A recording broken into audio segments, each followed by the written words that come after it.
егер үнемі энергияң түсіп жүретін болса, онда сенің миыңда бір мәселе бар. Яғни сен көп ойланасың, өткен шағыңды, немесе қазіргі болып жатқан мәселелер, немесе келешектегі сенің үрейлерін, оны болдырмау үшін сен қазірден бастап қағазға жазып шық.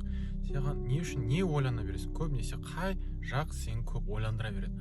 Осы ойланғаннан пайда болып жатыр ма? Соның бәрін жазып шық. Соның арасында талқылайсың, қайсысын мен қазір шеше аламын.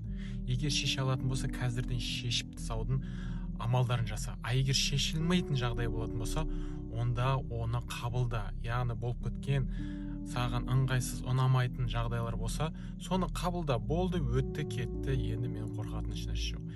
Ал қазіргі болып жатқан жағдайда, онда оны шешудің амал жаса. Келешекте болатын нәрсені сен қазірден бастап ойланып, соған амалдар жаса.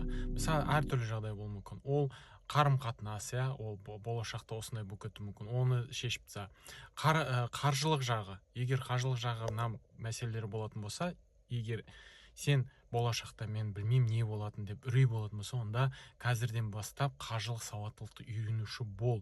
Оны үйрену үшін маған қазір дайректке немесе комментария жазып кет, мен өзім жеке сені бір ай бойы үйрететін боламын, бағасы қымбат емес.